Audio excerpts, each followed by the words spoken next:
அருள்மிகு பச்சைமலை என வழங்கிய மந்திரகிரியாகிய மகாயுக மலைக்கோவிலுக்கும் மகாயுகம் 736 அலைவரிசைக்கும் மீண்டும் உங்களை அன்புடன் வரவேற்கிறோம். மகாயுகத்தை பற்றி உங்களுக்கு புரிய வைக்க வேண்டும் என்று சில முயற்சிகளை செய்து கொண்டிருக்கிறேன். சரி, மகாயுகம் என்பது 4 யுகங்களை பற்றியது, காலக்கணக்கு என்று ஓரளவுக்கு உங்களுக்கு புரிந்திருக்கும். இந்த மகாயுகம் என்ற கோட்பாட்டை நமக்கு தந்தது யார்? அருள்மிகு ஓம் ஸ்ரீ மகாரி மந்திரகிரி மகாயுக காளி காமந்திகாதேவி அன்னையை பச்சைமலையை வழங்கிய மந்திரகிரியாகிய மகாயுக மலைக்கோவிலிலே ஸ்தாபிதம் செய்வதற்காக தங்கள் வாழ்நாள் முழுவதையும் அர்ப்பணித்து பிரம்மச்சரிய விரதம் பூண்டு சகல தியாகங்களையும் செய்த எங்களது குருநாதர்களாகிய ஸ்ரீ குரு சிவச்சந்திர சுவாமிஜி, ஸ்ரீ குருமாதா சகுந்தரா தேவியும் அவர்களையும் எங்களையும் காத்து கொண்டிருக்கக்கூடிய மந்திரமலையின் அற்புதமான பரிவார தெய்வங்களும், நீங்கள் அறிந்திராத ரகசியமான பல குருநாதர்களும், அவர்கள் வழங்கிய அற்புதமான ஆன்மீக சொத்துதான் மகாயுகம். மகாயுகம் என்றால் என்ன என்று கேட்டபோது ஸ்தாபகர் ஒரு சின்ன விளக்கத்தை சொல்லுகிறார். இந்த உலகில் இருக்கக்கூடிய சகலவிதமான சமயங்களையும் சடங்குகளையும் சம்பிரதாயங்களையும் தனக்குள்ளே அடக்கி ஆண்டு கொண்டிருக்கின்ற காலமே மகாயுகம். அதன் எண் 736 என்கிறார். இதனை எண்கள் எல்லாம் சொல்லுகிறீர்கள், ஏதோ மந்திரம் சொல்லுவீர்கள் என்று பார்த்தால் நம்பர் எல்லாம் சொல்லுகிறீர்கள் என்று கேட்கலாம். மந்திரமலையில் மகாயுகம் என்கின்ற கோட்பாட்டை ஸ்ரீ ஸ்தாபகர்கள் நமக்கு கொடுத்ததற்கு காரணம் என்ன? மகாயுகம் என்பது கொடுக்கப்பட்டதா? ஆம், அவரிடம் அன்னையின் அருளாலே கிடைத்த ஒரு மகா பொக்கிஷம், அறிவு பொக்கிஷம். அது தன்னுடைய மக்களுக்கு, அன்னை காளி காமந்திகாதேவியை நாடி வரக்கூடியவர்களுக்கு சென்று சேரட்டும் என்பதற்காக அவர் நமக்கு அருளி செய்ததுதான் மகாயுகம் என்கின்ற கோட்பாடு, தத்துவம், வாழ்க்கை முறை, தவ யோகம், மகா யோகம். ஸ்ரீ ஸ்தாபகர்கள் நாமெல்லாம் சில பேர் கற்பனை செய்து கொள்வார்கள். ஸ்தாபகர் என்றால் பயங்கரமாக தாடி மீசையெல்லாம் வளர்த்து கொண்டு பெரிய பெரிய மாலைகளை அணிந்து கொண்டு காட்டுக்குள்ளே பலகாலம் சென்று தவம் செய்தவர்கள், பலவிதமான சமய சின்னங்களை தரித்திருப்பார்கள் என்றெல்லாம் கற்பனை செய்து கொள்வார்கள்.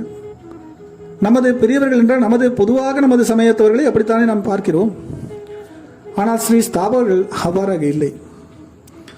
பூஜை நேரம் தவிர்த்து அவர்கள் ஒரு சாதாரண மனிதனாகத்தான் தோற்றமளிக்கிறார்கள். ஒரு சாமானிய மனிதன் தன்னுடைய வாழ்க்கை தேவைகளை நிறைவேற்றிக் கொள்வதாக எவ்வாறெல்லாம் போராடுவானோ, அந்த போராட்டங்களிலே எத்தனை அவமானங்களை, வழிகளை, தோல்விகளை சந்தித்திருப்பானோ அவற்றையெல்லாம் ஒரு சாமானிய மனிதனாக சந்தித்தார். இந்த அற்புதமான மனிதர்களுக்கு எப்பொழுதுமே 2 முகம் இருக்கின்றது மக்களே. 2 முகம் என்றால், சாமானியனாக நம்மை போல பசி, தூக்கம், வாழ்க்கை பற்றிய எதிர்பார்ப்பு, கனவுகள், அடிப்படை தேவைகளை கூட நிறைவேற்றிக் கொள்ள முடியாத சூழ்நிலையில் ஏற்படக்கூடிய மனக்கசப்புகள், இயக்கங்கள், போராட்டங்கள், முயற்சிகள், வலியும் வேதனையும் நிறைந்த வாழ்க்கை, இவற்றை தாண்டி அவர்களது உள்ளே நிறைந்திருக்கக்கூடிய அந்த ஆன்ம பிரகாசமானது சுடர்விட்டு கொண்டே இருக்கும். அவர்களுடைய ஆன்மா என்கின்ற விளக்கு தங்கள் வீட்டுக்கு மட்டுமல்ல, இந்த உலகத்திற்கே வெளிச்சம் காட்டுவதற்காக மெல்ல மெல்ல மெல்ல தங்களையே எரித்துக் கொள்ளும் மக்களே. தியாக சீலர்களாகிய இந்த குருநாதர்களால் தான் இந்த உலகம் இன்றும் வாழ்ந்து கொண்டிருக்கின்றது, நான் உறுதியாக நம்புகிறேன். இந்த தியாக சீலர்கள் நமக்கு சொல்லிக் கொடுக்கவில்லை என்றால் இந்த உலகத்திலே ஒழுக்கம் என்பதோ சமயம் என்பதோ இருந்திருக்காது. அவரவர் தங்கள் மனிதர்களெல்லாம் தோன்றியபடி வாழ்ந்திருந்தால் மனிதர்களுக்கும் விலங்குகளுக்கும் என்ன வேறுபாடு? ஸ்தாபகரின் வாழ்க்கை வரலாற்றை பின்னொரு சமயம் விரிவாக சொல்ல வேண்டும் என்ற ஆவல் எனக்கு இருக்கின்றது. அவ்வப்போது நமது பதிவுகளிலே மேலோட்டமாக அவற்றை சொல்லி வருகின்றேன். அவர் வாழ்க்கையில் யாரை நம்புகிறார்? இறைவனை தவிர்த்து மனிதர்களில் என்று சொன்னால், கள்ளம் கபடமற்ற பாமரர்களான, ஏழைகளான, சுயநலம் இல்லாதவர்களான, தன்னிடம் இருப்பதையும் இருக்கக்கூடிய சிறிய பொருளை கூட சேர்த்து வைக்க வேண்டும் என்ற எண்ணம் இல்லாதவர்களாக, நல்லவர்களாக இருந்த சாமானிய மனிதர்கள். அவர்களிடம்தான் அவரது ஆன்மீகம் அதிகமாக வேலை செய்ய வேண்டும் என்று விரும்பியிருக்கிறார். இந்த சாமானிய மனிதர்களுக்கு தங்கள் வாழ்க்கை போராட்டம் நம்மை காட்டிலும் கடினம் என்று எடுத்துக்கொள்வோம். ஓரளவுக்கு நாம் எல்லாம் ஒரு வீடு, இருப்பதற்கு தேவையான அளவுக்கு நமக்கு உணவு போன்றவை இருக்கின்றன. அவை கூட இல்லாத எத்தனையோ மனிதர்கள் இருக்கிறார்கள் இல்லையா? அவர்கள் தங்களிடம் இருக்கக்கூடிய சொற்ப விஷயங்களை கூட தாங்கள் வளர்க்கக்கூடிய வளர்ப்பு பிராணிகளிடமோ சக மனிதர்களிடம் பகிர்ந்து கொள்ளக்கூடிய விஷயங்களை பார்க்க முடிகின்றது. அவர்கள் எந்த சமயம், சாதி என்பதையெல்லாம் தூக்கி போடுங்கள். எல்லா மனிதர்களிலும் அன்பு, கருணை என்பது நிரம்பி இருக்கக்கூடியவர்களும் தாங்கள் செய்வது நல்லதா கெட்டதா என்பதெல்லாம் அவர்களுக்கு தெரியாது. தங்கள் வாழ்க்கையினை சரியாக வாழ்வதற்காக, தங்கள் உணவத்தை நிறைவேற்றிக் கொள்வதாக அவர்கள் இந்த உலகம் அருவருக்கக்கூடிய, தவறு என்று சொல்லக்கூடிய, கீழானது என்று சொல்லக்கூடிய தொழிலை செய்வதாக கூட இருக்கட்டும். ஆனால் அவர்களிடம் இருக்கக்கூடிய ஆன்ம ஒளியை ஸ்ரீ ஸ்தாபகர்கள் போன்ற பெரியவர்கள் கண்டுபிடிக்கிறார்கள். ஒரு பழைய படத்திலே ஒரு காட்சி உண்டு. வெள்ளை நிற பலகை ஒன்றிலே நகைச்சுவை நடிகர் நாகேஷ் ஒரு புள்ளி வைப்பார்.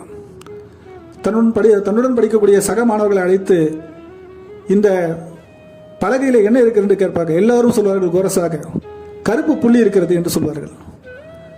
நாகேஷ் திரும்பி பார்த்து சொல்வார், இவ்வளவு பெரிய பலகை, வெள்ளையாக இருக்கின்ற பலகை உங்கள் கண்களுக்கு தெரியவில்லை, அதில் இருக்கக்கூடிய ஒரு சிறு கரும்புள்ளி தான் உங்களுக்கு தெரிகின்றது இல்லையா?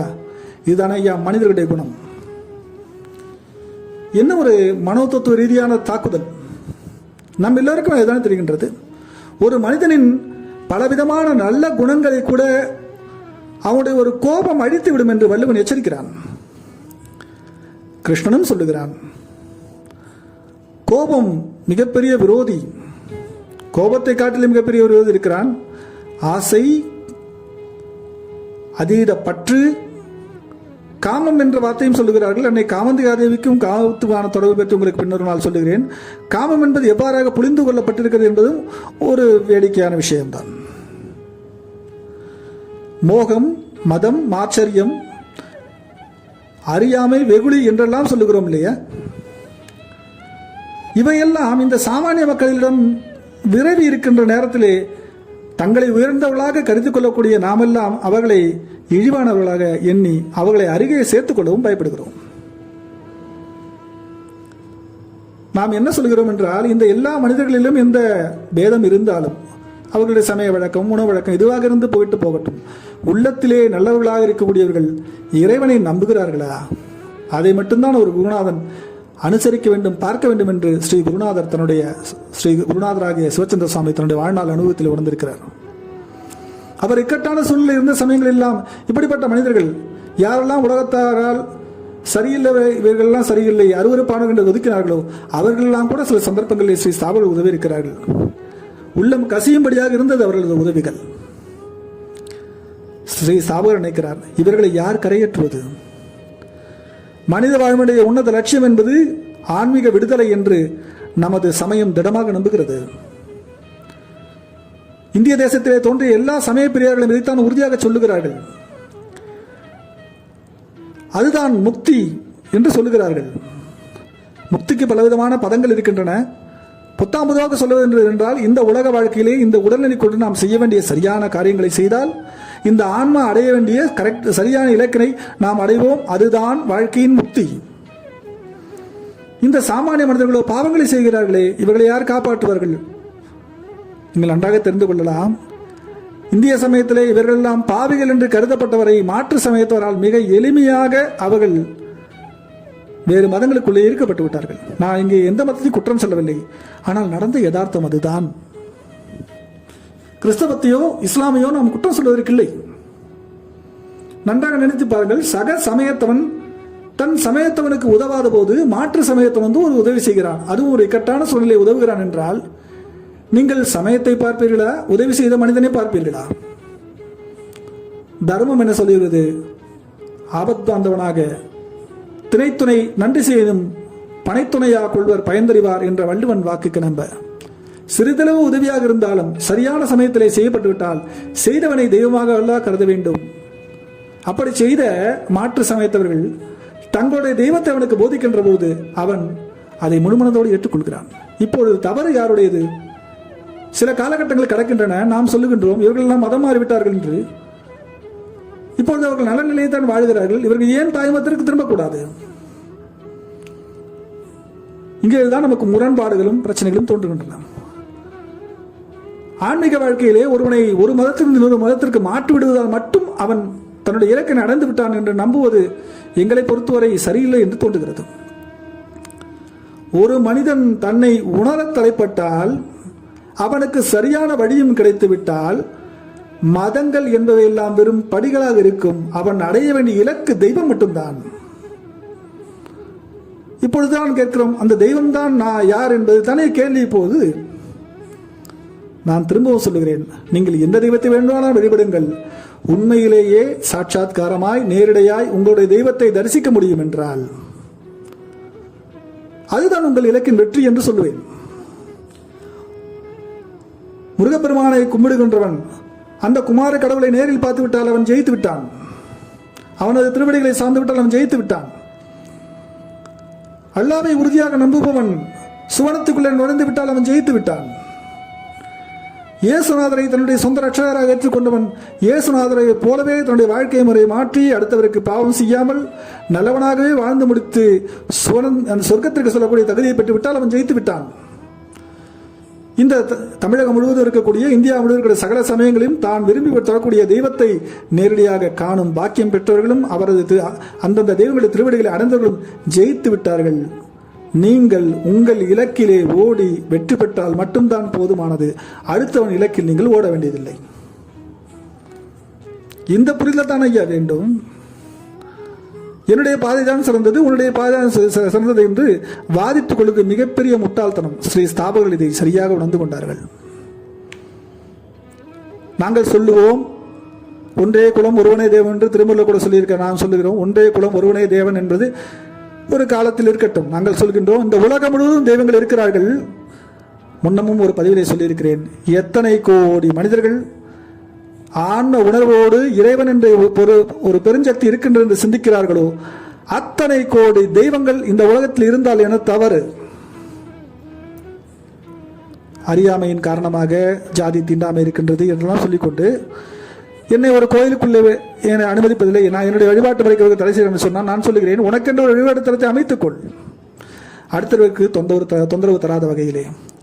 உள்ளம் பெருங்கோயில் ஊனுடம்பு ஆலயம் என்றார்கள் இல்லையா தாய்மான சுவாமிகள், சித்தர் பெருமக்கள்.